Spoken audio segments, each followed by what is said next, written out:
분명 내 잘못이 아닌데 입에선 미안해라는 말이 반사적으로 튀어나옵니다. 내일도 산더미 같은데 동료의 부탁을 거절하지 못해 결국 야근을 자처합니다. 집으로 돌아가는 길, 가슴 한구석이 꽉 막힌 듯 답답하고 나는 왜 이럴까라는 자괴감이 밀려온 적 없으신가요? 여러분, 이건 단순히 성격이 좋거나 마음이 넓어서 생기는 일이 아닙니다. 심리학에서는 이를 피플 플리저, 즉 타인의 기분을 맞추기 위해 자신의 존재를 지워버리는 정서적 악순환이라고 부릅니다. 착한 사람이라는 칭찬은 때로 당신의 영혼을 가두는 가장 달콤한 감옥이 됩니다. 오늘 심리 스케치에서는 당신을 옥죄는 이 가짜 친절의 실체를 파헤치고 타인의 기분이 아닌 나의 권리를 되찾는 법을 아주 깊이 있게 그려보겠습니다. 이 영상을 끝까지 보신다면 여러분은 더 이상 미안해하지 않고도 사랑받을 수 있는 단단한 자아를 만나게 될 것입니다. 우리는 왜 거절이라는 짧은 두 글자를 뱉지 못할까요? 우리 뇌의 가장 깊은 곳, 감정을 조절하는 편도체는 거절을 단순한 의사표현이 아니라 생존에 대한 위협으로 받아들입니다. 인류의 조상들에게 무리로부터 버림받는다는 것은 곧 굶주림이나 맹수의 습격을 의미했죠. 그래서 우리 유전자에는 타인의 비위를 맞춰서라도 집단 안에 머물러야 한다는 강박적인 생존 본능이 각인되어 있습니다. 특히 어린 시절 부모의 사랑이 조건부였던 경우 이 증상은 심해집니다.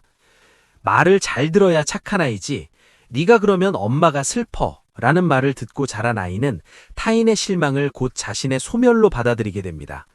성인이 된 지금도 당신의 뇌는 누군가의 부탁을 거절하려 할 때마다 지금 위험해, 당장 저 사람을 기쁘게 해서 네 자리를 지켜 라고 비상벨을 울리고 있는 겁니다.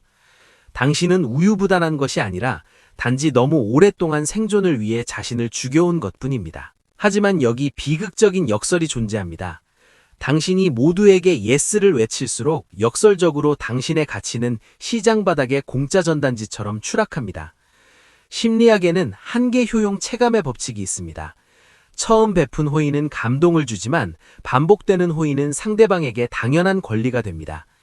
당신이 자신의 욕구를 지우고 타인의 요구에만 맞출 때 세상은 당신을 성인군자가 아니라 다루기 쉬운 도구로 분류합니다. 무서운 사실은 당신의 내면입니다. 밖으로는 웃고 있지만 거절하지 못한 분노는 사라지지 않고 차곡차곡 쌓입니다. 이를 수동적 공격성이라고 합니다. 이 눌린 감정은 결국 가장 만만한 사람인 가족이나 혹은 자기 자신을 파괴하는 방향으로 폭발하게 됩니다. 타인의 기분을 맞추느라 정작 자신의 기분은 한 번도 돌보지 못한 당신은 결국 수많은 사람 속에서도 가장 지독한 외로움을 느끼게 될 것입니다. 당신은 타인에게 친절했을지 몰라도 자신에게는 가장 잔인한 가해자였습니다. 이제 이 지독한 감옥에서 나갈 시간입니다. 첫 번째 열쇠는 감정의 국경선을 긋는 것입니다. 착한 사람 증후군이 있는 이들은 타인의 불편함을 자신의 죄로 착각합니다. 하지만 기억하세요. 당신이 거절했을 때 상대가 느끼는 서운함, 그건 그 사람의 몫입니다. 당신이 책임져야 할 영역이 아니라는 뜻입니다. 우리는 타인의 기분을 완벽하게 조절할 수 있다는 오만을 버려야 합니다. 상대방이 실망할까봐 두려우신가요? 실망하는 것은 그 사람의 권리입니다. 그리고 그 실망감을 다스리는 것 또한 그 사람의 성장 과제입니다. 당신이 그 감정까지 대신 해결해 주려 하는 것은 상대방이 성숙해질 기회를 뺏는 것과 같습니다. 오늘부터 주문을 외우세요. 저 사람의 기분은 저 사람의 것, 나의 평화는 나의 것. 당신의 친절이라는 소중한 자원을 아무에게나 낭비하지 마세요. 당신의 울타리를 넘보지 못하게 단단한 선을 그으세요. 두 번째 전략은 반사신경 끊기입니다. 피플 플리저들은 부탁을 듣는 순간 뇌가 비상사태에 돌입해 생각하기도 전에 응이라고 답해버립니다.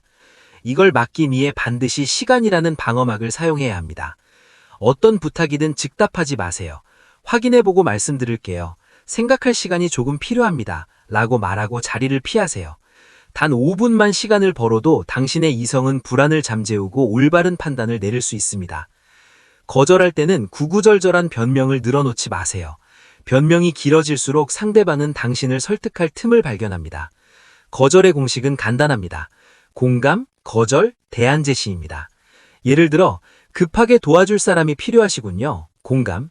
하지만 제가 지금 진행 중인 일이 있어 이번에는 어렵겠습니다. 거절. 대신 이 일을 잘 아는 다른 분을 소개해 드릴까요? 대안.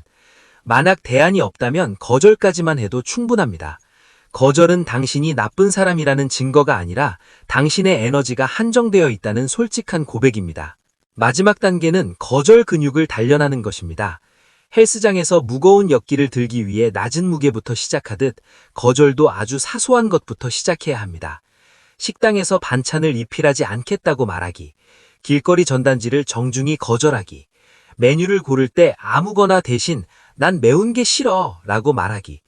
이 사소한 승리들이 당신의 뇌에 거절해도 세상은 무너지지 않는다는 강력한 데이터를 쌓아줍니다.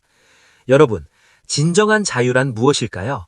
심리학자 아들러는 타인에게 미움받는 것이 자유의 대가라고 했습니다. 모든 사람에게 사랑받으려 노력하는 것은 모든 사람의 종이 되겠다는 선언과 같습니다.